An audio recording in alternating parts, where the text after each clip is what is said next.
All right, welcome to episode 51 of Seize the Moment podcast, and today we have a very special guest. His name is Sulaiman Jenkins. He's earned his MA in TESOL from NYU Steinhardt School of Education. He's been in the field of ELT, most notably in Saudi Arabia, for more than 14 years. Sulaiman does research in sociolinguistics, contrastive rhetoric, language, and culture. He's contributed to academia by way of publishing numerous articles in top peer-reviewed journals, and he helped ghostwrite Mutah Beale's new book, Life is Raw. Welcome, Sulaiman. Thank you very much, bros. Nice Hey, to man. meet you. And You're thank you too, so man. much for Glad to have coming. you. What was Yep. that? I'm glad to be on. Glad to be on the show. Awesome, man. Glad We're to have so you on, happy. man. Yep, I'm so happy to have you on. So, I mean, of course, the first thing that we're going to kind of ask, right, is about Mudah's book. And so the first question for us is going to be, what was it like to work on it? And what were some of the, I guess, most important parts of it, or the most sort of important lessons that you took away from it? Well, that's a loaded question. It's a lot of there's a lot of things behind that. So, in order to understand what went into the book, you have to understand my relationship with Mutah. And in order to understand my relationship with Mutah, we have to take it back to my college days and me, being in Brooklyn and growing up with the Outlawz and Pac. Even though we're from Brooklyn, I had a bunch of Puerto Rican homies who were, they're big into Pac. So there was no East Coast West Coast friction. We had a lot of love for Pac out in Brooklyn, and also, for me personally, I grew up without my father, so Pac for me was a real role model in many ways, and I modeled my life after him. Taking a lot of pride in being black, being a black male, trying to make sense of why does society have certain perceptions of me. He made those things kind of clear. So I had an affinity for Pac, and then when he brought along the Outlawz, it was like, okay, now I got these guys that are my age, basically, expressing things that I would, want to be expressing. They were my voice. So among my favorite ones was Mutah, Napoleon. He was one of my favorite ones, right? Fast forward, that was in the college, like in the 90s. Fast forward to 2006, I come to Saudi, and I meet him, through a mutual friend. Huh. And I'm a huge fan of his, but now we're brothers, we're Muslim brothers. At the time he took Shahada, he's a Muslim. I returned to my religion, and so we meet as brothers. And in the beginning, I'm not going to be a groupie fan, and just you know call him up all the time, things like that. So we just had a regular relationship. But in the past like 4 years, we became a lot closer. We became business partners and things like that. And then he finished the documentary last year, right? And so one of the comments underneath was, we need to, we're just waiting for your book. Where's your book coming out? So I pulled him to the side. I'm like, Mutal, I'm like, what's up? And he's like, yeah, I did a book before, and I read it, and I was like, Mutal, I'm like, no, this book doesn't do you any justice. It doesn't do justice to your life. It doesn't do justice to anything, really. May the guy be, compensated for his efforts. I'm sure it was about 100 pages. I'm sure he did as good as he can do, but it just didn't do any justice. I said, look, we bros, I've been fortunate and blessed to have gained academic tools to really present your story in a way that probably hasn't been presented ever before. Because when you have stories about rappers, that usually involves drugs, very disparate situations, and things like that. And I wouldn't look at it from that perspective. I'm going to present I'm going to present your story as an examination, not just of your life, but your life in the context of historical things that was happening at the time, cultural things that happened at the time. What are the themes in your life that I see linking to other things that happen in society, like police brutality? What are the mental health issues that I see? That I hear all the things that you're going through. These are obviously traumatic things. So I said, would you allow me to integrate all those things in the book? He's like, man, we boys, man. It's all good. I trust where you're at, and then I had to show him, where I was academically. I've been fortunate, like I said, to publish in a number of, very selective journals. So my level of writing and research is pretty up there. And I was like, if you're ready to do it, let's do it. And so, so we agreed to it, and we got to it. So um, basically, the whole approach was, without Mutah, I could write the book. To be perfectly honest, in terms of if it's just a study of his life, because I know so much about his life, I know so much about Pac, I know so much about the Outlawz, but that wouldn't do any justice, to be perfectly honest. And it would only go but so far. Having him as his authentic voice in the book, having the insight that he has, the closeness that he had to Pac. We know how close Pac was with the Outlawz, and he was very close of all of them. He's very close with Napoleon. Um, his voice in the book just adds a whole layer of authenticity, that just raises the credibility of the level. So when you combine his authenticity with my research skills, and I pulled from about 125 sources, different magazines, newspapers, interviews with people. Yeah. So you can't say that the book is just Mutah's opinion, or it's just me just talking. No, I mean, you want to cross-reference these stories, go ahead and check it out. So yeah, so we basically, we over the past few months, we've just been going back and forth. I'd write something, show it to him, see what he likes. He'd tell me, okay, this is how I recount that actual story that you've come across and researched, this and this and that. And then after that, the book, is finished, and hopefully it can be out to the public for you guys to consume. But it was a very unbelievable process. We were able to do, I think, accomplish a lot of things. Mental health issues. We're able to clarify some things that maybe most people didn't know about. I think for me it was therapy because I was in the mix of all of that stuff, the East Coast, West Coast beef. For me it became clear, it was a clarity, for me about, what exactly transpired, how there really wasn't any real underlying problems between Biggie and Tupac, but it was just a huge misunderstanding that just blew up out of control. Oh, wow. And yeah, led to basically the death of two of the greatest, lyrical rappers of all time. So, the book really, it touches on so many different things, and I really hope there's going to be, the treasure chest for readers. They're going to look into it and be like, wow, I didn't expect to know that, or I didn't expect to find that, and things like that. So, it was an unbelievable experience. Yeah. Wow. Yeah, that sounds unbelievably thorough, especially compared to the book that came out about Mutah before. I mean, Yeah. the other one was like more stereotypical, like you said, like the rap and kind of drug game and all that. But this actually goes deep into his life, the context of what's going on in society. Exactly. Also, I love that. I didn't know that there was a misunderstanding between the beef of Biggie Yeah, and I actually Tupac. didn't know that either. I didn't. I had no clue. I thought there was a legitimate beef. So that's Yeah. actually cool. It's like a media thing, probably, Yeah, right? I mean, there was beef, but the beef, it transpired from misunderstanding, and it transpired from, basically just things being taken out of control. I mean, taken out of context, things being, from both sides. Basically, Pac was very loyal to Big, and Big was, he was also loyal to him in many ways as well. But certain things happen, and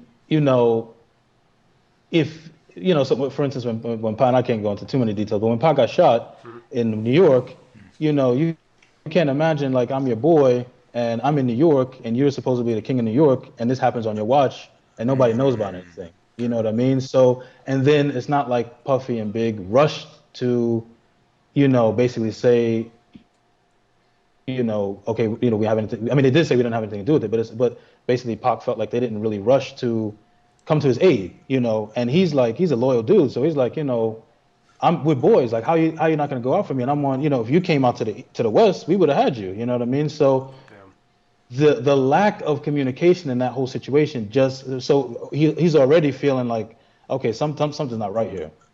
And then that lack of clarity just ballooned. It just ballooned, and then things basically just got out of hand. Yeah, so yeah, we have a lot of basically just firsthand accounts from Mutah about that whole transformation, and how things escalated. And unfortunately, basically I present in a book like this was an unfortunate situation. It didn't have to escalate to that. You end up losing two very, very, very influential, people, not just in rap, not just for Black America, but just, for America and for the world, so, and over what, Yeah. you know? Yeah. Right, and you also talk about Mutah's personal losses in his life, right? What Yeah, happened to his yeah, parents, yeah, how he was raised by his yeah, grandma, right?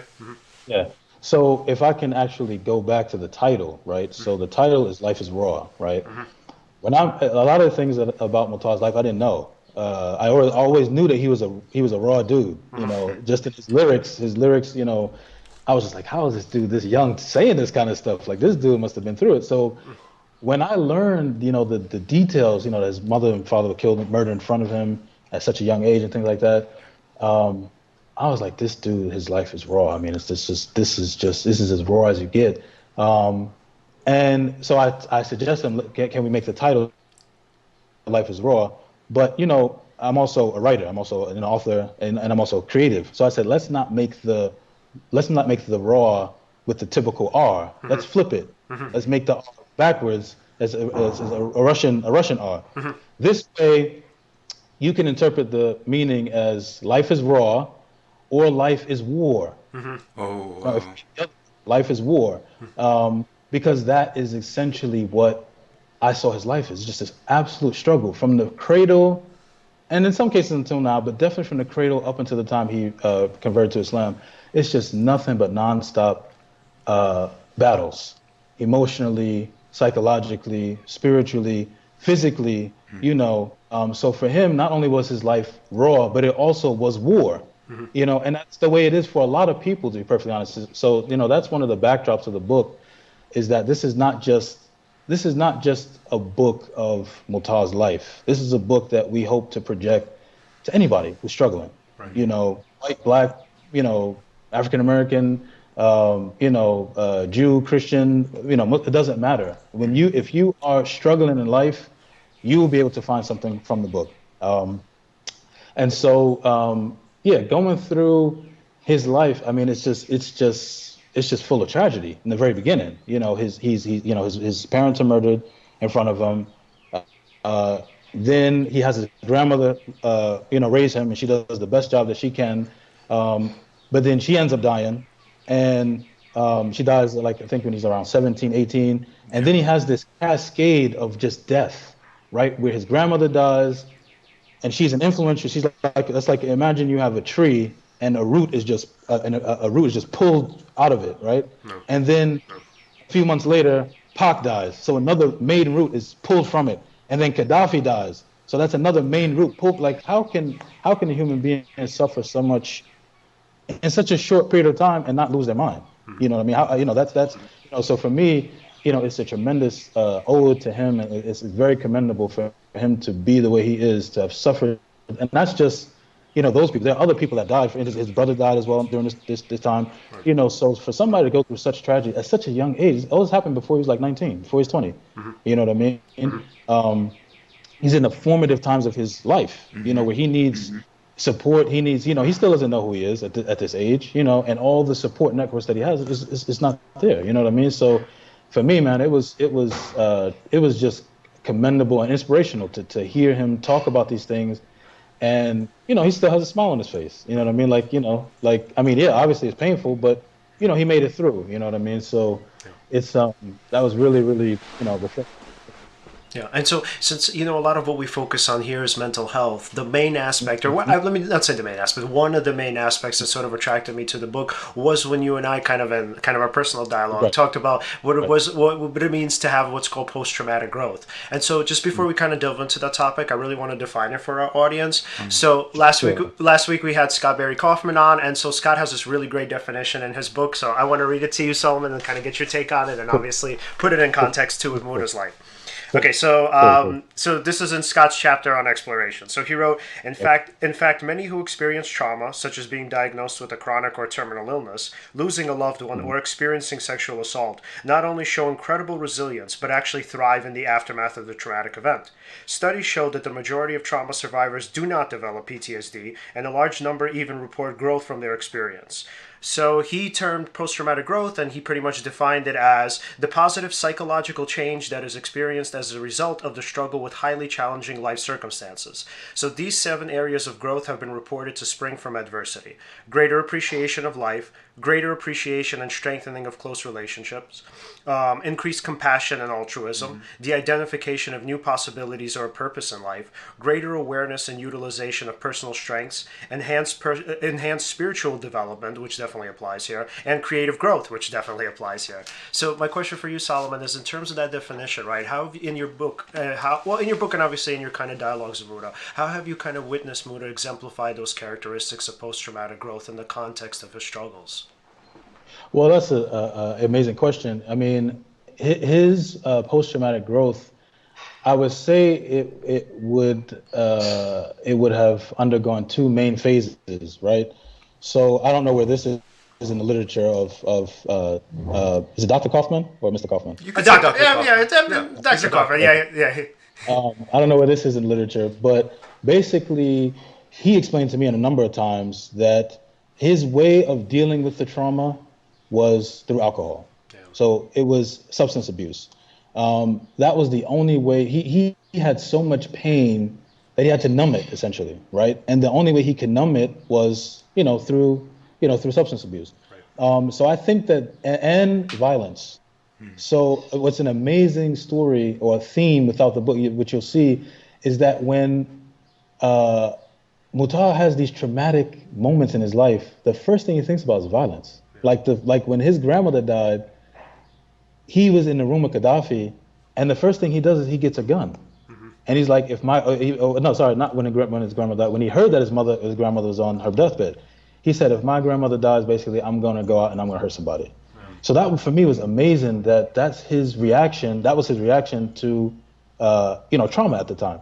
Not only that, once Pac died, him and Gaddafi went back to Irvington, and they just went back to the street life. They found solace in, violence, being on the streets, beating people up, So his first or immediate, phase of post-traumatic dealings was turned into things that were destructive, right? And I don't know where that is in the literature, but it basically, that phase lasted too long for him, where he realized that if I sustain this, I'm going to destroy myself. And when it got to that point where he realized, I'm not, I can't go on like this, or else I'm going to die or I'm going to kill somebody, one or the other. Right. Then he really started to appreciate life, basically, and he really started to look for a purpose in life. And he didn't realize that it was going to be spirituality. He didn't realize that because he never grew. He had some of it with his grandmother. His grandmother was Christian, so they grew up with. He was born Muslim, but he grew up in a Christian household, and she was very very adamant about making sure they had God in their life and things like that. But he wasn't really. That wasn't really what he was searching for until circumstances happened, and he met a guy named Camille, and he sort of reintroduced him to Islamic spirituality, and then that ended up being phase 2, where he found his purpose in spirituality. He found his purpose in just trying to be a good person and trying to do positive things. And that transformation, it basically took him to the brink of death for him to get to that point, which is amazing. Yeah, amazing. And not just, I'm not talking about physical death, I'm also talking about just emotion. He said on so many times, like, he just went crazy. He's like, there's a 5-year period of his life he doesn't remember because of how much alcohol he consumed. He does not remember 5 years of his life because there wasn't a day of those 5 years where he wasn't, inebriated. Right. And I'm like, wow, that's just, but that's the reality. That's not just his reality. That's the reality of how many millions of people go through the same thing. Right. So, And it's like, Go ahead. so when in Scott's book, he talked about kind of Abraham Maslow's experiences. And so this is, you know, kind of for our audience, the person who is the founder of the hierarchy of needs. And so Sure. he kind of, the way he sort of termed it is that, well, not even just in terms of post-traumatic growth, but just kind of in terms of the way life goes, that eventually when you kind of, but it could obviously happen through trauma, right? But what happens Sure. is as a person kind of gets older, they realize these, all of these little things in life that initially seemed like they were sort of seemingly sort of irrelevant or just insignificant. The person kind of finds joy in them, right? So it's not like a peak experience where you're like on ecstasy or on cloud nine, but Sure. it's pretty much the Sure. idea that like I can find beauty in the ordinary. And so what Exactly. happens a lot is, so this is not from Scott's literature, this is kind of from kind of my own work, is that when people Sure. experience trauma, and it seems like for Mu, it was like for him, he had to, rock bottom wasn't even necessarily the deaths of his parents or let's say even the death of his grandma. It was even beyond that. So Exactly. sometimes what happens is when people feel like they've actually hit rock bottom, it's like it's this black and white thing, right? Where they kind of they're on a seesaw. Where once they finally hit rock bottom and they realize what it is to be in hell, for them, like the Right. world as it was before actually appears like heaven. So they kind of go from Right. like, oh my god, like this is like so tormenting and this is so horrible, right? That these things that Exactly. I had before, like they were actually beautiful in contrast. And so Exactly. sometimes when people kind of hit rock bottom, what they see is it's not that there's a heaven in the sense of like paradise on earth, right? It's not like I can Sure. create heaven in a way that's like, let's say, ethereal or kind of, let's say, Sure. kind of heavenly in the sense of like in the biblical sense. But it's like, no, no, Sure. no. Sure. I can actually create heaven right in the ordinary, and let's say, and Exactly. kind of being a good person, right? And Exactly. sort of even being a business owner, right? Like starting a coffee shop, starting a barbecue Exactly. business, being an important Exactly. member of my community, and being a spiritual guide or a spiritual leader, a therapist, a writer, a teacher, right? So sometimes what Exactly. people find out is all of those things that may have at one time seemed like pretty boring were actually the things Exactly. that make life more meaningful. Exactly. Absolutely. Absolutely. And one of the things that, one of the themes as he's making his transformation is that he begins to appreciate sobriety, because when he is trying to search for these answers, he realizes that if you're drunk all the time, you really can't think clearly. So you want to talk about simple things. He just appreciated the ability to think critically. That was one of the main things that Mikhail was able to help him come back to, is just the ability to think critically and think about life. Think about what you're doing. Don't just react emotionally to things, because that's going to lead you, down a path that you may not want it to be. So he began to just appreciate the ability to think as a rational human being, and that allowed him to also cut down, heavily on alcohol consumption, So yeah, this idea of being able to appreciate the simple things in life it's necessary when you have experienced, basically, like you said, hell on earth. You experience every negative thing you could possibly imagine. You can find that you appreciate the simple things that are given to you. Yeah. Yeah, when you want to see something clearly, I mean, the thing is, if you're looking through the filter of alcohol, through substance abuse, Right. it's like you want to take that off. There's this Exactly. urge when you have had so much pain that you want to be able to remove all these things that's keeping you from seeing reality clearly. Right? Exactly. There's this Exactly. point where you're like, okay, enough. I'm not doing this anymore. It Exactly. gets to that level of suffering where it's the level of determination that someone could experience, like Mu did. It's, Exactly. I mean, not everyone is lucky enough to have that, but for the Exactly. people that do, Exactly. what they turn into is unbelievable. And the man he is Exactly. today, Exactly. it's beyond who he used to be. Right, and then Exactly. and then also I would add, just like in terms of the suffering, that the kind of, it's a mask, right? So the mask that kind of sort of let's say the mask that alleviates in some way the suffering, eventually the person realizes that in the long term it actually caused more suffering than it actually alleviates or mitigates. Do you feel like that's what Exactly. happened with Muda? Like he had this kind of aha experience where kind of he got the picture like, holy shit, like not only was I suffering tremendously before, but now I'm even suffering exponentially more by the way I'm living. Yeah, I mean, basically, you mean before he transformed to Islam? Yeah, Yeah, yeah. yeah, yeah. Basically, yeah. I mean, I mean, and that's the other theme too, and because we have a lot of different audiences for the book, and one of them is celebrities. So we're going at celebrities because Mutah had everything. I mean, you have everything you have money, you have fame, you have everything, but his mental and emotional makeup was just so fraught, with just misery, that yeah, basically he was just in a downward spiral towards destruction, and there was the more fame and money was only going to increase that. It was only going to increase him in destruction.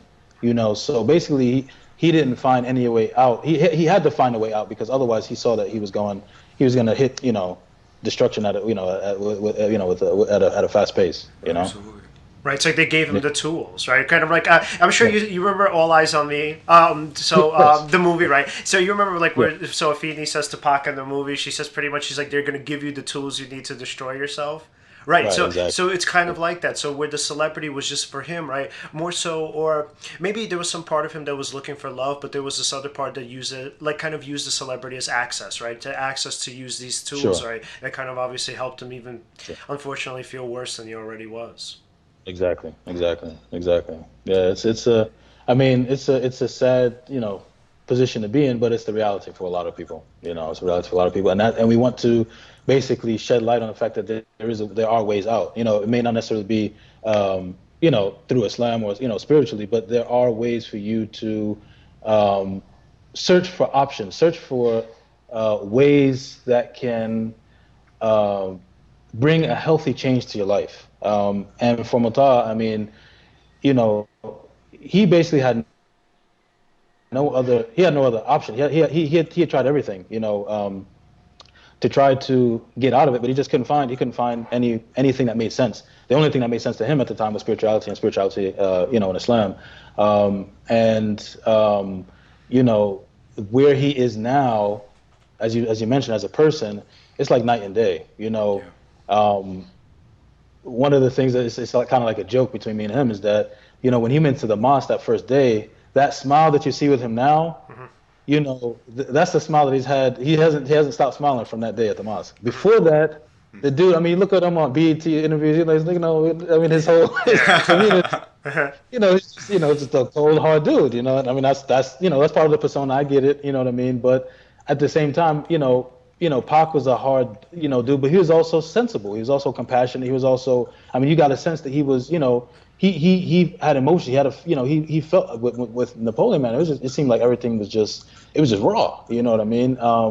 And he was finally able to find, that compassionate side of him, and that that loving side of him, and it's come out in many ways. And now, I mean, one of the things I say at the end of the book is I said that, people ask me why did I decide to write the book, or why would I think the book is important? Because I said you have to put Mutah's life in book form, because you have to read his life in a book, because you couldn't read his life on his face. Right. Basically, you couldn't read on his smiles. You wouldn't be able to tell all these things that happened. You'd be absolutely shocked. Right. You know what I mean? So I had to put it in book form. People would see, look, behind those smiles, it's tremendous tragedy. You need to understand. And so for me, this whole process has given me a lot of appreciation for people in general, because you just don't know what they're going through. You don't know what's behind a person's smiles. You don't know what suffering they've gone through to get to that point. You just don't know. So it's a hat off to him, man, to surmount all of that, and be productive, and like you said, be entrepreneurial, have business. And his main goal in life is to help people make it out of the rut that he was in for his life, and that they don't have to go there. There are ways out. Yeah, and I just want to share a personal story about Mo. So he's actually like a really dope person. I know, kind of like it's sometimes hard. Yeah, it's sometimes hard for people, kind of, because they're like, oh, well, is that the celebrity? Is that like the mask? Is that like the person that we're just seeing? So, so we had him on for the first time in October, and so unfortunately on our end, we kind of screwed up, and we had like tech issues so we were supposed to have the video and the audio portion for the podcast, and so we only ended up with the audio portion, which obviously kind of sucked. Yeah. So I hit him up, and I was like, yo, look, man. Like, I'm so sorry. Like, this is all on us. Like, we fucked this up. I'm just, I feel really bad. Like, I don't know what else to say, right? His response was just perfect, man. It was just like, holy shit. So he says to me, he's like, dude, don't even worry about that, man. He's like, everything happens for a reason. He's like, look, if you want, he's like, yo, we could reshoot the whole thing. I was like, what? I was like, what? I was like, no, we're good. I was like, it's a podcast. It's okay. So it's fine that we just have the audio. But I was like, yo, holy shit, man. His response was just so awesome. And for us, we were new at the time, and like for us at the time, he was our biggest guest, right? Yeah. Or one of the Right. biggest guests. Still is, So yeah. Right. yeah. So Right. you know, so it's like when you don't want to ask him to do it again, right? But the fact Sure, that he sure. offered something like that kind Sure, of shows like sure. how magnanimous he is, like how good of a guy he Exactly. is. Yeah. Exactly. Exactly. And that's the main thing, man. You know, if I had to sum Mutah, you know, in one word, it'd be he's all love, man. At the end of the day, you know, and I see that from Pac as well. You know, that he was really misrepresented in many ways to be a thug and be a, you know, just cold-hearted and inconsiderate and things. And that's just not. I mean, my interaction with Mutah and him telling me the stories of how Pac was. These are the stories that will be in the book that shed light on him, the compassionate side of him. That yeah, he has nothing but love. He had nothing but love for Biggs. He had nothing but love for the East Coast. He had nothing but love for Black people. He has nothing but love for women, and you know, in terms of just respect and things like that. You know what I mean?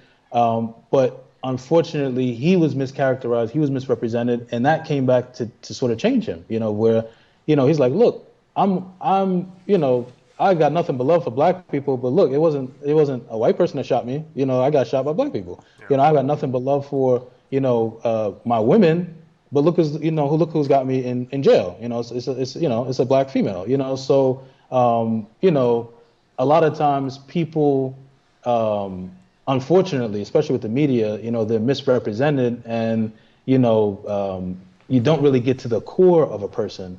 And that's really sad because you just miss out on opportunities. So again, Mutah, hopefully through this book, people will see, the real side of him. That yes, he was all of that. He was one of the hardest soldiers, for Pac, riding and dying for him, and even to this day, don't mess with him. Don't take it to that level. But at the same time, he's got nothing but love. He's got a lot of love to give. If you keep it real with him, and keep it real with you. I've seen it a number of times. This guy's a celebrity, yet he will talk to anybody. We're in the malls, say salams to everybody, take a picture to anybody. People come to his coffee shop, he talks to everybody, says hello to everybody. He doesn't have this, this idea that he's above anybody, and that's really commendable, man. It's really commendable. Yeah. And can you speak a little bit more about the compassionate side of Pac?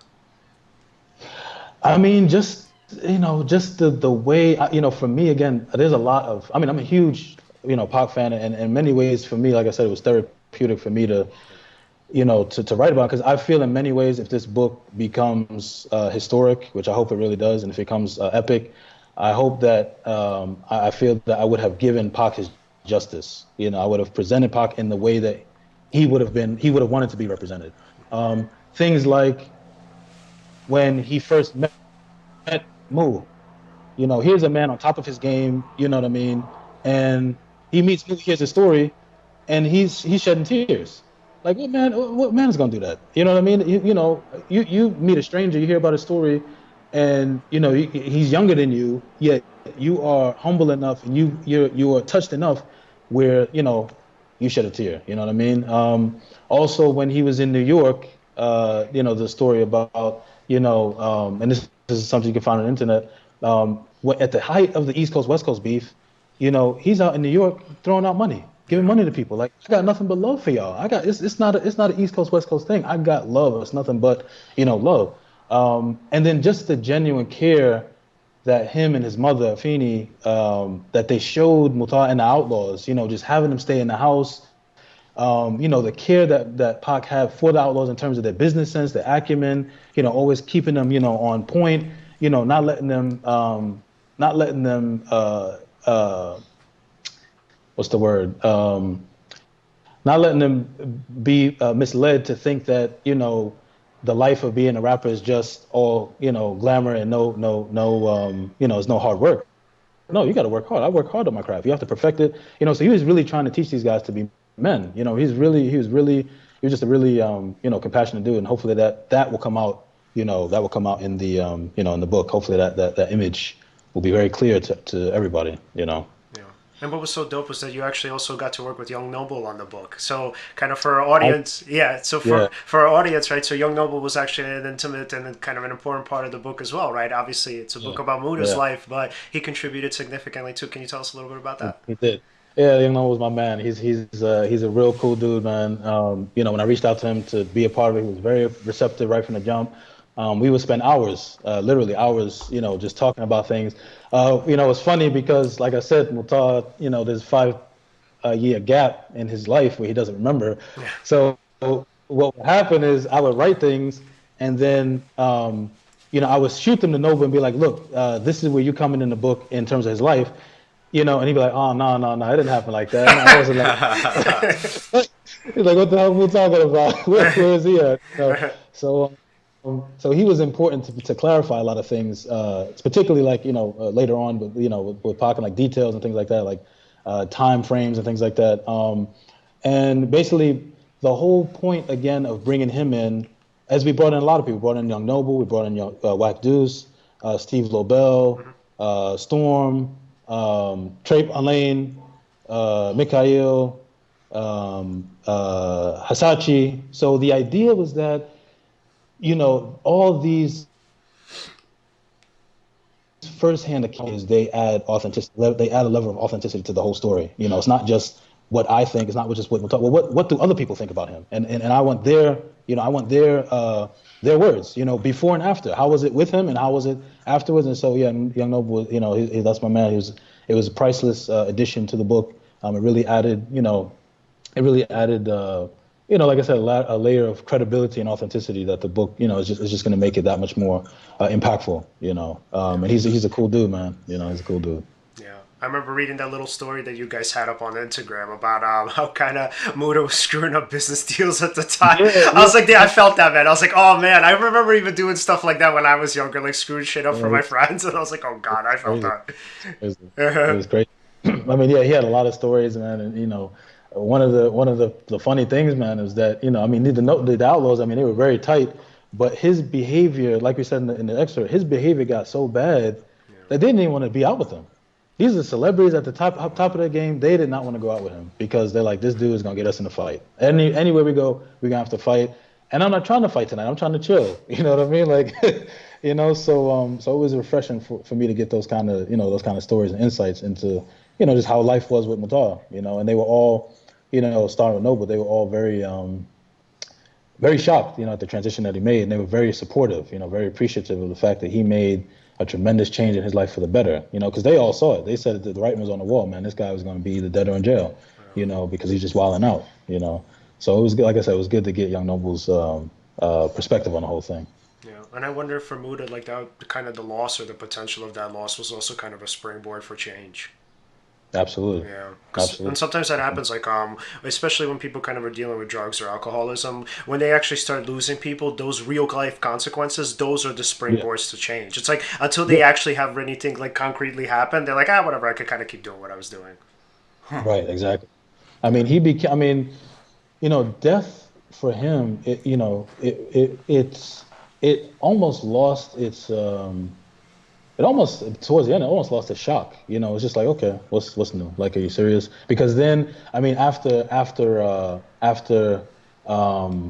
his grandmother died, Pac died, Gaddafi died, his brother died, his friend Heron died, as a big time gangster in L.A. So every time someone important to him dies, it became like it was almost like death is never comical, but it was almost like really, there's a point in the book where we say, he says basically like by the time so and so died, what am I supposed to do? Cry? There are no more tears left. You know what I mean? Like what can I do? You know what I mean? Again, he really had to experience so much of that, like you said, to really say, okay, because then at that point, if everything is all about death and everybody he's close to dies, then what's the purpose of life? Yeah. What maybe death is the easier option. You know what I mean? People start going to that extreme, and have suicidal thoughts and things like that, because they just don't see the value in life. So that was a very critical time for him to be able to understand the balance of what's the meaning of death and what's the meaning of life. That was a very critical thing for him to try to navigate, and over time he was able to. But there are a lot of people that don't. They don't make it. They turn to drugs, and then the drugs pushes them even more to the brink until they ultimately, succumb to it, and they either die or they become crazy or they, paralyzed or whatever, So it's a very serious thing that people who have loss, that they have healthy outlets to deal with that. Right. They have, because also Gaddafi, he was saying that, Gaddafi, after Pac died, he was out of his mind. He was out of his mind. He was not in his element. He just couldn't. He saw no reason to live. He didn't see the purpose in life. He was always talking about, death is chasing me, and it was difficult for Mutah because he's like, I can't help you. I see you going through it, but we're in the same boat, And so they basically resorted to just, violence and substance abuse to try to, numb the pain. And that's not always the healthy option, that can submerge you into, drive you further into, where you're at, and you want to try to get out, so. Yeah, when so many people start dying around you, right? This isn't good, but what a lot of people start to think is, and I've even had this in my own experience, like, oh, you don't want to then connect with anybody else because they're eventually gonna die too, right? Exactly. And then so also, and I kind of want to add to that too. So I just want to make sure that kind of for our audience, right? Because I do sometimes sound critical, especially when it comes to kind of drug use and sort of alcohol use. So I just kind of want to be clear, so that the idea is that when a person is struggling with drug use, sort of, it's not just that the person, or that like the idea of the concrete consequences of losing people. I don't want to sort of make it seem like that's supposed to happen, but as like a punishment, right? Because sometimes that's the way sort of it's taken. So it's not so much as a punishment that like, oh, everybody should leave this person and kind of show like him what's important or what's the right thing to do. It's that somewhere in that kind of in that sort of setting, the person realizes that, you know what, like, let's say if we take the context of like Mutah's life, right? If I had to guess, I can't know for sure, but if I had to guess, the idea might have been that in the beginning he thought, what's the point, right? I'm going to lose everybody anyway, and they're just going to die and they're just going to leave me. But I'm assuming when people actually did leave him, somewhere he got the message. They're like, no, dude, we're not leaving you because we don't love you. We're not leaving you because life is taking us away from you. We're leaving you because of your actions. And somewhere probably in the thinking, right, he realized that, wait, oh shit, I don't have to keep losing people. That if I actually start to change and I start to become a kind of a more sort of significant member of like our team, our community, whatever it is, if I become, let's say, what's the word? More loving, honestly. If I become more loving to these people who obviously love me and want me in their lives, then I can obviously keep them around, right? I don't have to keep losing people. Yeah, exactly. There's this saying, the opposite of, at least in terms of substance abuse, I know that wasn't the only issue, right, but in terms of that, the opposite of addiction, it's not sobriety. The opposite of addiction is connection. Yes. Yeah, so the moment that he started, I don't know this for a fact. I want to read the book, obviously, and I want to learn about this. But obviously, what happened is, for him, connection was the way out. Whether it was connection to spirituality, to other people. That day, he smiled when he, first left the mosque. At the mosque. Yeah. He was. The reason why is because you have to imagine, like you said, like, up until that point, his only outlet was destructive things, right? And he's from the hood, so there's a certain, and I'm from the hood as well, there's a certain roughness and toughness that you expect. You don't, we all as human beings, we need love. We need people to care for us. That's the fundamental need for anybody, is to feel loved and cared for. When you are in the hood, it's very rare to get that. You get it from your homies, you get it from certain places, but there's certain places you have to go to get it. You're not just gonna get it from the streets. Yeah. When he went to the mosque, he was getting that from everybody. And he's like, I don't know these. Like, his first reaction is like, time out. Like, you don't know me, you're smiling at me, do you want something? You're shaking my hand, I don't know you, this and this and that. But it was such a common and repetitive theme, that day at the mosque, that he was like, wow, this is really something, this is something incredible. I'm not used to this. And, I think that was like the litmus, or the spark that went off in him to like, okay, well, there are places where if I need love, basically, and I need people to be cool with me, then there are places that I can go for that. And that's where I think that was one of the major changes in his life. He just found a place where, there's, it's a place of peace, and it's a place of it's a place of just genuine love and care for you. And acceptance. And acceptance, exactly, acceptance. He doesn't have to fight. He doesn't have to be anybody, and he doesn't have to, he doesn't have to fear anything. Yeah, that's really dope. And so, kind of also from, I know we touched on post-traumatic growth, but also from an academic standpoint. So another kind of conversation that you and I had in private was about sort of the intersectionality of the different, obviously, societal and social issues that were kind of manifested in Mutah's story, right? Like in terms of, well, I don't want to actually, just, can you tell us about it? I don't want to, I don't want to be the one to, Go for it. That's all good, yeah. So if you put on like the academic cap, when you write, when I wrote his story, I didn't want it to be, like I said, I didn't want it to just be a story of his life, because I mean that was more than enough. His story of his life is amazing, but there was just so many critical things that were going on at the time in America and still go on today. For instance, police brutality. The place that he came from in Irvington, there was a huge riot that took place in 1963. Based on police brutality. And in my research, I'm looking at this, I'm like, wow, are we still talking about the same stuff, 50 years, 60 years later. There's also, like I said, themes of mental health. There's themes of entrepreneurship, so you have that idea that, you might struggle, like Mutah did, but there is a way out. You still have that American dream where if you apply yourself, and he did, he rapped, he got interested in rapping and he applied himself, and look where he made it out. So you have that theme of entrepreneurship. You have the theme of just familial ties and just having strong connections and loyalty, to the people that really love you, and that will be there for you, and in times of adversity and times of trauma. Those are the people that you turn to, the most, and that you really have to have, you really have to find people that will be there for you through thick and thin. What else was there? And I have a list of spirituality, and then just historical events. There was a lot of historical things that happened. Small things, like the Tyson fight. The Bulls winning the championship in '96, stuff like that. That I just wanted to put in context, so people, it's sort of also a nostalgic experience for people who lived during that time. And then also, if you didn't know anything about the '90s, then hopefully this book will put you on track to know exactly what was going on, at the time.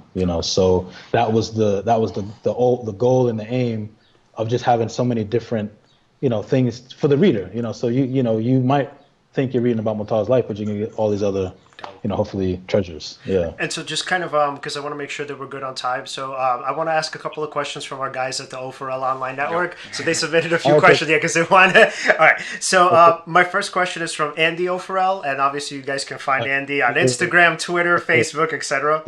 So he said, being down for Pac 24/7, obviously ready to throw fists and more. Do you think Mutah needed to experience everything he has done to get to where he is now? What does he mean in terms of experience? You mean the loss and the tragedy? Yeah, it's pretty much what my interpretation is, that he's saying is that, like, in terms of the person that he was, that he actually need to have gone through that to have become the person that he is now, right? So that he need to go through all the tragedy and trauma, and obviously also kind of being like the tough guy that he was in order to see create a softer side in himself. Yeah, I mean, we believe that everything happens for a reason. Maybe he might not have ever. I mean, he was a prisoner of circumstance. So he grew up with things out of his control. Right. So your parents taken away from you, you can't control that, right? So that means you don't have guidance, right from the beginning. Obviously your grandmother does her best, but you don't have guidance from that standpoint. And then you can't forget also that crack came into the country or hit the scenes in the 80s, and it hit New Jersey the hardest. Yeah. So that was something that had a tremendous, impact on him as a person, selling crack at 9 years old, 10 years old, because he doesn't have the guidance to help him, understand that it's not, So I definitely believe that he had to have gone through that in order to be the person he is. There's no way that he would have been, he would have emerged, as the person he is now. But the thing is that, what I appreciate about him is that, and in some ways, myself as well, but him definitely to a greater degree, is that he always has that side of him to fall back on. If he needs to be tough, if he needs to rock with somebody, he's got that in the back pocket. You know what I mean? Right. And I think that's important, because at the end of the day, a person does have to protect himself, or herself, but at the same time, that doesn't mean that you have to live life in a constant perpetual war. Like life is war. It's not, life is not war. Right. Life is peace. You have to sync up. So that's why we said, that's why I did the thing with the thing is life is raw, but it doesn't have to be, war. So in the long story short, yeah, I think that he had to go through those things to be he wouldn't be Napoleon without going through those things. He just wouldn't. Right. And our next question is from Vegas, and Vegas is the founder of so Vegas is the founder of O4L Online, and obviously you guys can find Sure. Vegas on so both Vegas O4L on Facebook, and obviously you can find Vegas on Instagram. And so Vegas's question was the book therapeutic for you in some way too, and then how? It really was. Like I said, man, Mutah is my boy, he's my man, and I love him to death. And I love Pac and Outlawz like that. My friends, the Puerto Rican friends that I told you that they were so diehard Pac fans that they all had bald heads and they had the Outlaw tattoo. Yeah. I was literally 2 weeks away from getting the same Outlaw tattoo. That would have been incredible. I meet Mutah. Yeah, that would have been. That would have been incredible. But I had my own life changes to sort of put me on a different path. So for me, again, there was a lot of things at that time that I just didn't understand. I'm 16 years old, listening to these guys. I'm witnessing the beef. I see Pac die. I see Biggs die. I don't understand what what happens. You know what I mean? So for me, it was therapeutic just to get clarity on that. It was therapeutic for me to write about this man's life and write it in a way where people will appreciate it. They're not going to say, okay, this is just another story about some rapper who has a crazy degenerate lifestyle and blah, blah, blah, blah. No. You deal with this man as a human being. I will bring my academic tools and write in creative tools and write in a way where the audience has no choice but to, accept, the realness of the story, but the beauty of the story. Because, even though it's tragic, there's a lot of beauty, involved. And I was very, very honored that he chose me to present that to the world basically. And I'm the type of person, if you know Sulaiman Jenkins, I'm the type of person, I'm not going to do anything halfway. I'm going to do it to the fullest. Yeah. So I can't let him down. So I can't put out a book. My name is on it, right, and it's about his life, and it's going to be garbage. That's not going to work. So for me, it was just an amazing experience, man. To just go through that, and then at the same time still hold true to my nature, which is academics. Yeah. And before we kind of go, I also want to focus on a little bit about your background in research. So can you tell us a little bit about that? Yeah, in academia. Yes. Yeah. So I'm a researcher. I have that's my first and foremost occupation. I'm a professor of English here in Saudi, and basically I've been fortunate to go to some very prestigious schools and learn, academic tools of research. And the idea was that I did a program called Prep for Prep 9. I don't know if you guys have heard it. Mm-hmm. It's from New York. It's a program that takes gifted minority students and prepares them for academic study in America's top boarding schools. Mm-hmm. Oh, wow. So schools like Exeter, Andover. I went to St. Andrews. There's Deerfield. There's Choate. All these other, just unbelievable schools. And you can't imagine a dude from Brooklyn, I go to a school like this, it's out in the middle of nowhere, nothing but green and grass. And I'm like, what the hell is this? You know what I mean? But at the same time, I'm learning about Shakespeare. I'm learning about, Chaucer. I'm learning about Mark Twain. You're studying, all types of trigonometry, algebra. You know what I mean? So I'm like, wow, this is really amazing. The idea with Prep for Prep 9 was that you gain these tools to give back, right? So to give back to people who don't have the voice, that maybe, or don't have, they have the story, but they don't have the voice to project that story. So my research is basically based around that. So, in English language teaching, there's a lot of, discriminatory things that happen, certain policies that are enacted based on people's, definition of what, English speaker is or American is, or, whatever. So I use my voice to be like, no, that's not cool. No, what you're saying is whack. And I might be from Brooklyn, but I'm going to talk to you in a language that you can understand, and so that is my primary objective, is to provide a voice for people about sensitive issues, for people that otherwise wouldn't have they wouldn't have that voice, so, this book is like that's like the biggest project that I've ever had. It's about 270 pages. Like I said, about 125 sources. We have 237 reference points. Just different places that we took from. So by far it's the biggest thing I've ever done. But I have, you can type my name on internet. You'll see I have a Google Scholar profile. I've done a lot of other articles, written for Oxford University Press, written book chapters. And I'm a nerd in that kind of in that kind of sense. You know what I mean? But don't get it twisted. I'm from Brooklyn, so Absolutely. don't get it twisted. But just because you're from that experience doesn't mean you have to be ignorant. So. I want to share with the world with my story, as well, and I want to be able to share other people's stories in a way that, like I said, they can appreciate. Yeah. And do you have like a process for when you're writing? Because I know a lot of writers, sometimes they have a ritual. Like sometimes they'll write right when they get up in the morning, or they get up at a certain time, or some people write at night, or some people have different habits and rituals for writing. Yeah, that's an excellent question. It actually depends on the type of writing I'm doing. So if it's like real academic, nerdy, type stuff, which the Mutah's book wasn't. I have to have a certain set time. I got a whole stack of books like this, and I get up first thing in the morning. I go with Mutah's book, man. You talk about therapy. It was therapeutic because it's academic, but it's creative first and foremost. With academia, you're really restricted in what you can say, what you can't say. You don't have there's no room for creativity. Right. Whereas Mutah's, it was just whatever I thought, I just write it and then go back and change it. And if I need to find something, some information to support it, then I'll go and find that information. But really it was creative. So there really was it was basically like, okay, I'm getting up and I'm going to write, and, I might take a break. I might go out to do something. But as I'm going out to do something, I got the book on my mind. What am I, thinking about themes. I literally be up in the morning. Be up in the middle of the night and be like, damn, that's a nice idea. I would take out my Note 8, and write the notes, on it while I'm there, and then go back to sleep and be like, I got to make sure I get back to that.